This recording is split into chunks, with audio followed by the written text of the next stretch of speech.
It's been 5 years since Meghan Markle walked away from the iron gates of the palace and stepped into what many believed would be a new life of freedom. At least, that was the promise. With the royal rulebook behind her, Meghan suddenly had the stage, the platform, and the power to define her own story. She could speak her truth, support the causes she claimed to care about, and step boldly into her own version of greatness.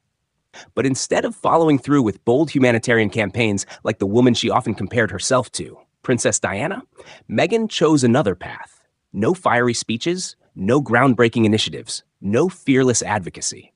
What followed was silence and, at times, a carefully staged image of domestic simplicity. Now, let's take a step back. When Meghan first entered the royal spotlight, the press wasted no time drawing parallels to Diana. Headlines screamed, "The new Diana, Diana 2.0." From her clothing to her jewelry choices, even the way she posed for charitable photo ops, every move seemed carefully orchestrated to mirror the late Princess of Wales. But over time, that image began to crack. Meghan wasn't continuing Diana's mission. She was dressing herself in Diana's shadow. And the royals noticed, especially Prince William. Behind the polished smiles and public appearances, the future king and fiercely protective son quietly drew a hard boundary. Meghan was not permitted to wear any of Princess Diana's jewelry, not the necklaces, not the rings, and certainly not the iconic gold Cartier watch. Why? In William's eyes, Meghan hadn't earned it. She wasn't royal by deed, nor by spirit. Still, the media was fooled. For months, glossy magazine spreads and online headlines insisted Meghan had been spotted wearing Diana's cherished watch. The symbolism was perfect, sentimental, respectful, emotional. Except it wasn't true. The watch wasn't Diana's. It wasn't authentic at all. It was a knockoff, a convincing imitation. And to many inside the palace, that spoke volumes. When the truth surfaced, William made sure it didn't go unnoticed. Magazines quietly printed corrections. Retractions were issued. Meghan had never been given Diana's treasured timepiece. What she wore was merely an illusion, and in a family where legacy is sacred, illusion wasn't good enough. The fallout was brutal. Meghan was furious. Reports claim she leaned on her usual defenses, accusations of bias, blame directed at the media, painting herself as the misunderstood outsider. But William didn't waver. While Harry stumbled deeper into the chaos, William stood steady, defending his mother's memory with a resolve the monarchy rarely shows in public. And here's the thing. It wasn't just about the watch. It was about what it represented. Diana's legacy wasn't about jewels or clothes. It was about compassion, courage, and quiet strength. Meghan had the freedom to build her own path, but instead of purpose, she chose performance. Instead of carrying Diana's mission forward, she curated Diana's look and let the press speculate about connections that never truly existed. For William, that crossed the line. Meanwhile, Catherine, now Princess of Wales, quietly continued her work. She didn't need Instagram captions or staged Netflix moments to prove her dedication. She earned her right to wear Diana's jewelry through loyalty, consistency, and service. Meghan, in William's eyes, never did. Then came the infamous Netflix pottery scene. On the surface, it was harmless, Meghan shaping clay, smiling for the cameras, but eagle-eyed viewers noticed the familiar gold watch slipping into frame. Subtle camera angles made sure it was visible at the right moments. The implication was obvious. This was Diana's watch. The media lapped it up. Meghan pays tribute to Diana, the headlines proclaimed. But once again, palace insiders revealed the truth. It wasn't authentic. It was another illusion. And for William, enough was enough. Quiet corrections were pushed through. The message was clear. Diana's memory would not be turned into a costume or a marketing strategy. Not while he was there to guard it. And Meghan, she never corrected the record. That's her pattern.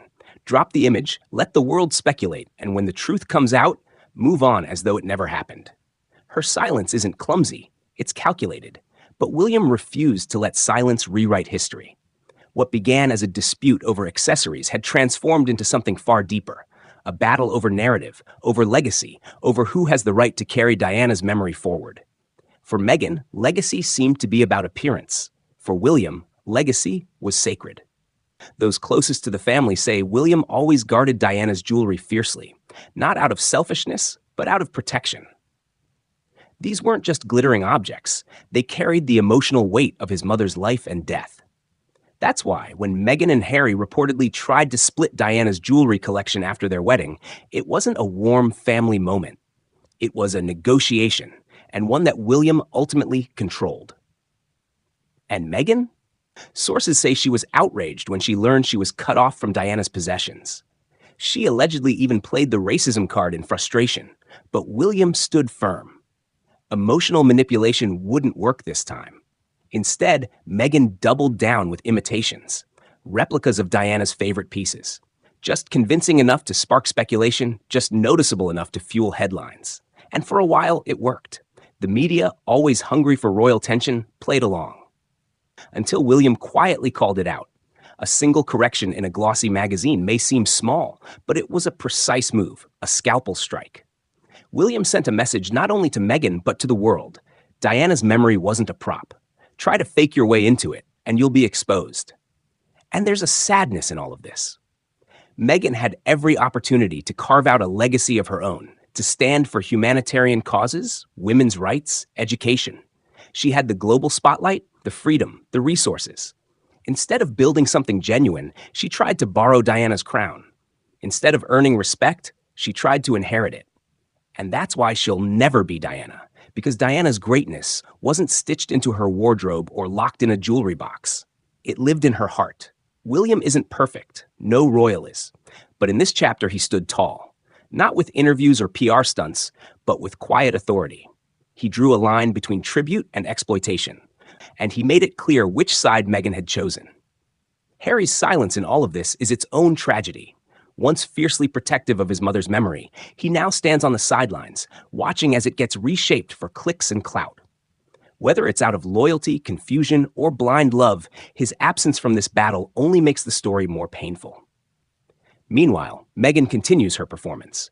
One staged watch, one subtle nod at a time, but the illusion is cracking.